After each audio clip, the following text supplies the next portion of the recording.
All right, Shalom. First and foremost, I want to give all praise, all honor, and all glory to Yahweh, Bahashem, Yahushai, Bahashem, Rachakwadash. I'd also like to give double honors to my elders and apostles at Great Millstone that do root well. And I would like to say peace and salutations to the Lord's elect, the hopeful elect in 1/3. And Lord's, with this lesson will be edifying and exhorting to the sincere sheep of Yahweh, Bahashem, Yahushai, Baha, Rachakwadash. The Wadi Yabashim Shai, forgive me the inspiration to do this lesson. And as the title reads, the sword for sacrifice. All right. And pretty much I want to go into a biblical account pertaining to judgment on a wicked king of Amalek. All right. King Agag. And, cross-reference it with future prophecy that will ultimately befall Esau, Edom here in Babylon. All right. So I was reading First Samuel the other day, and I came across something very spiritual. I said, "Oh wow, that's spiritual." So just wanted to touch on that. I pray that this lesson is edifying, and exhorting to the sincere sheep. All right. So just had to check the audio. Let's go here. All right. Now check this out. So I got a few precepts lined up. Okay. So as you'll see, there'll be a reason why I titled it The Sword for Sacrifice, okay? So if you're not familiar with this account, there's an account when King Saul disobeyed the orders of Yahweh, and he was to slay all of Amalek, but he spared their king, okay? So the priest of Yahweh, Bashem Yahushai, he obeyed the orders of Yahweh, all right? So let's just jump right down to the point because I really don't want to make this too long. But let's just start here. This is 1 Samuel 15 and 32. It says, "Then said Samuel, bring ye hither to me Agag, the king of the Amalekites." Okay, Agag, all right, a wicked Edomite, all right, who is a king over Amalekites, okay? And it says, "And Agag came unto him delicately, and Agag said, surely the bitterness of death is past." So right here, Esau is assuming that he'll get a pass, okay? Esau is assuming that the judgment that the Lord has ordained would pass from him because a wicked Israelite king did not obey. But what you have to understand is the will of Yahweh Bashem Shai will be done. And it says, "And Samuel said, as thy sword has made women childless." So this king, okay, was notorious for killing us. All right. And it says childless. So remember, Amalek was the first to come against us and smiting our old and our young, right? And just like now here, where in Babylon, okay, showed no favor to the ancient nor to the young, okay. So there's a judgment that is going to befall Esau, Edom, okay, that has been ordained by Yahweh Bashem Shai. And there's nothing, okay, that you, I, we, they, her, she, them can do about it, all right? Just like in this instant, just because Jake, all right, because you had an Israelite give you a pass doesn't mean that the Lord's judgment isn't going to come upon you. That doesn't mean the sword of the Lord isn't going to come upon you. It says, "So shall thy mother be childless among women." And Samuel hewed Agag in pieces before Yahweh Bashem Shai in Gilgal. So right here we have an account of a priest, okay, executing the judgment of Yahweh Bashem Shai. Now, what I want to do is I want to show you, I was going into the commentary, and like I said, I found something spiritual. So it immediately made me think of Isaiah 34, and I'm going to prove that, okay? So 1 Samuel 15 and 33. Now check this out. So let's go into it real quick. All right, 31 and go down right about here, okay? And it says, let's just read it from the top. It says, "Bring Agag, king of the Amalekites, here to me." The issue was not yet resolved for Samuel. There was still the matter of Saul's incomplete obedience. Yahweh's command to utterly destroy all of Amalek still stood, even if Saul didn't obey, just like now. Okay, no matter what these Christian Jakes, okay, no matter these sellout Israelites or these bugged out Israelites that think everyone can make it. Listen, there is going to be the command of Yahweh Bashim Shai that's going to be fulfilled. Okay, and it says, as Agag came to the old prophet, he thought, well, we will let bygones be bygones. Esau has the same notion today. Okay, that was in the past. Can't we all just get along? God loves everyone. And this is after all of the murdering and robbing and raping and treachery, even still having us in his hands. This is the mindset, okay, that these Edomites have. I guess this old prophet will let me go home now. The Living Bible expresses the thought well. Agag arrived all full of smiles. Right. This is the spirit Esau has right now. Hey, guys, what are you doing? What's going on? See, they are leaning on their own understanding.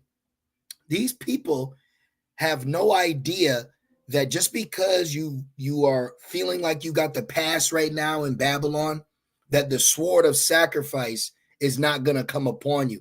But what you fail to realize is the prophecies of Yahweh Bashim Shai are going to be fulfilled. Remember, it says, hear the counsel that the Lord has against Edom. Hear the counsel the Lord has against Babylon. The least of the flock shall draw them out. Doesn't it say that? Jeremiah 49 and Jeremiah 50. Now, let's just see. Let me go. Let me put the KJ. I said I wasn't going to make this long, but it's pressed on. It's pressed upon me to get that precept. So let's just put least. Yep. Least of the flock. All right. I'm getting somewhere. Just give me a moment. I'm going to tie it all in. Jeremiah 49 and 20. Therefore, hear the counsel of Yahweh Bashim Shai. So this is a counsel that Yahweh Bashim Shai has had pertaining to an in particular nation, and that nation is Edom, and not only Edom, but where Edom dwells, and that's in Babylon. Because both these precepts have the same counsel for the same nation, and the same people are going to draw them out for the same destruction. And I'm going to show you why I titled it The Sword of Sacrifice. Watch. It says, and his purpose that he has purposed against the inhabitants of Teman, surely the least of the flock. Who's the least of the flock, brothers? Amalek. Surely the least of the flock shall draw them out. Surely he shall make their habitations desolate with them. Right? This is what's going to happen for Edom. Now let's go. What's going to happen for Babylon, where Edom is dwelling and ruling? Therefore, hear the counsel of the Lord, Yahweh Bashim Shai, that he has taken against Babylon, and his purposes that he has purposed against the land of the Chaldeans. Surely the least of the flock shall draw them out. Surely he shall make their habitation desolate with them. So right here we see the counsel that the Lord has against Edom and against Edom in Babylon. And it's the same, scenario. The least of the flock is going to draw Esau out, and the end all be all will be destroyed ultimately by the sword of the Lord, which is the missiles, the arrows. Okay. So just like with Agag, he thought that everything was okay and death has passed from him. Just because sentence against an evil work isn't executed speedily doesn't mean that you now have a pass for the wickedness that you have done. Now let's further prove that real quick. Okay, so it says right here, it says, who has escaped death from the hands of a warlike prince. So this is the mindset and the actions that this wicked king has had. Okay, who has escaped death from the hands of a warlike prince in the fury of battle, shall certainly never suffer death from an old prophet in a time of peace. So Esau is a warlike man, carried out war. Now he doesn't expect judgment from this escapades of destruction to befall him. Now watch this. Samuel makes it clear that Agag was not an innocent bystander. Esau, Edom is not innocent. Man, woman, child, and their inhabitation. Okay? There is a judgment that has been written that will be fulfilled. Okay? And it says, when it came to the atrocities of the Amalekites inflicted on Israel, Agag was the wicked and violent leader of a wicked and violent people. Yahweh's judgment against him and the Amalekites was just. Now, here's the point I want right here. Okay, so we're all aware that there is a just judgment coming for Esau, Edom. Okay, and even 2/3 of our own people. All right, because what Saul did was the actions of a 2/3, meaning he disobeyed the commandments of Yahweh Bashem El Shai. Okay, we are not to disobey Yahweh Bashem El Shai. Samuel was a priest and had officiated at hundreds of animal sacrifices. Keep this in mind. He knew how it felt when the blade cut into flesh, but he had never killed another person.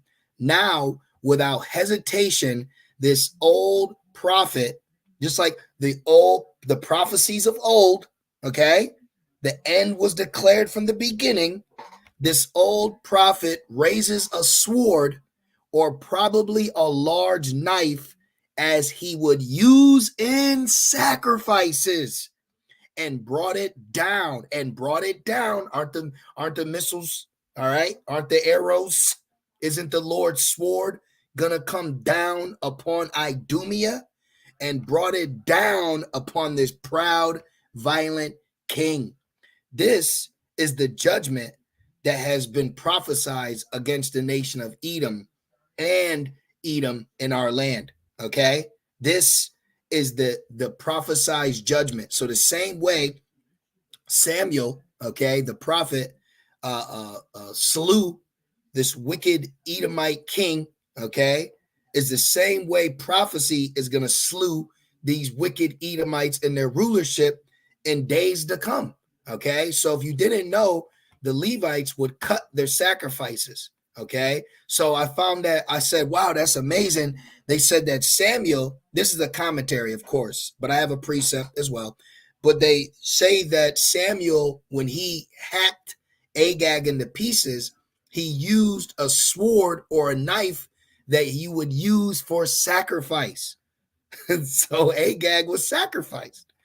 Leviticus 1:6, and he, speaking about the priest, and he shall flay the burnt offering. Is not Babylon going to be a burnt offering? And cut it into his pieces. So right here, you see the Levites would cut the sacrifices into pieces. Now that I said that, is it not prophesied that Esau, Edom will be a sacrifice that will be cut into pieces ultimately by what? The Lord's sword. Because when the Lord opens his armory, oh man, it's going to get beautiful. It's going to get surgical, Jake. Jeremiah 15:25, Yahweh Bashem El Shai has opened his armory. So what's he going to pull out? He's going to pull out his sword.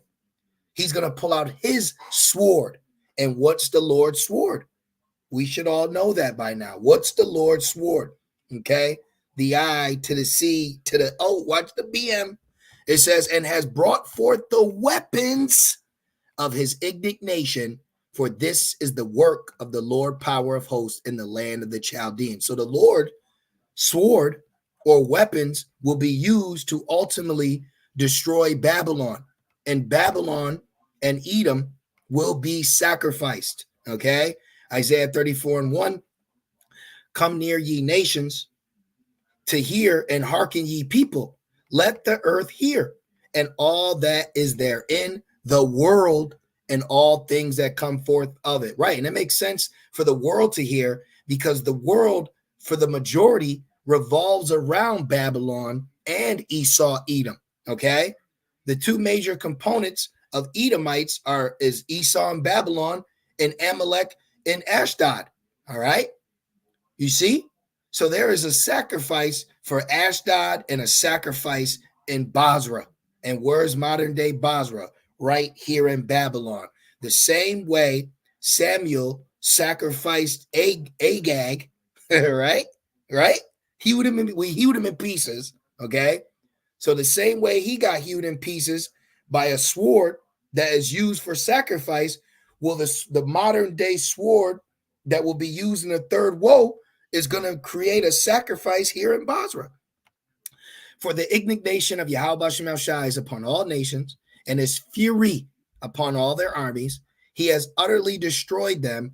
He has delivered them to the slaughter. What do you deliver to a slaughter? A sacrifice. Their slain also shall be cast out, and their stink shall come up out of their carcasses, and the mountains shall be melted with their blood. This is through the third woe. Okay, the third woe's great destruction. Okay, Yahweh Shai's return with innumerable amount of angels from heaven, and all the host of heaven shall be dissolved, and the heavens shall be rolled together as a scroll. See, what you know as the mushroom cloud, and all their hosts shall fall down as the leaf falleth off from the vine, right? And as a falling fig from a fig tree, coming down in an arcing manner. Okay, didn't it say he came down upon him? Is not the arrows or the Lord's swords gonna come down upon him? Look. For my sword shall be bathed in heaven. Behold, it shall come down upon Idumea and upon the people of my curse to judgment. See that? So what is the sword that's going to come down upon Idumea? It's the same sword that the Lord allowed Esau to create during what? The Project Manhattan. Okay? See? The missiles. Okay?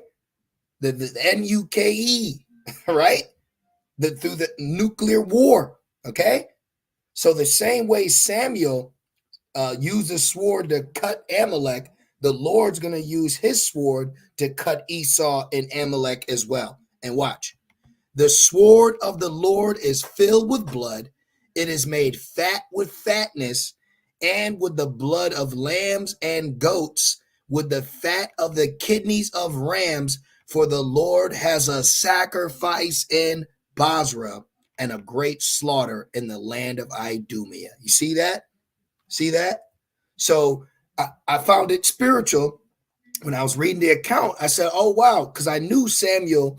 He had fulfilled the commandment of the Lord and slew Agag. But then when I went in the commentary, they said, well, not only did he slew him, but he happened to use, or they're saying he used, the sword he used to cut him was the same sword or knife you would use for a sacrifice. And right here we see the Lord has a sword that he's gonna use to cut this sacrifice, but that sword is going to be through the technology, okay, that was given to Esau, which was what? A great sword, okay? And that great sword is going to be ushered in the third woe that is prophesied to be fulfilled in our lifetime. So there's a great sacrifice that we're waiting to have take place. And the Lord is going to sacrifice Esau, Edom.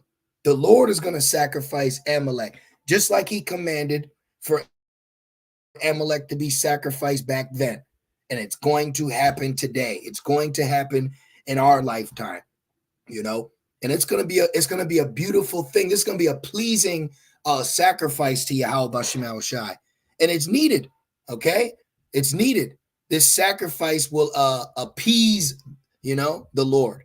This is going to bring peace and harmony.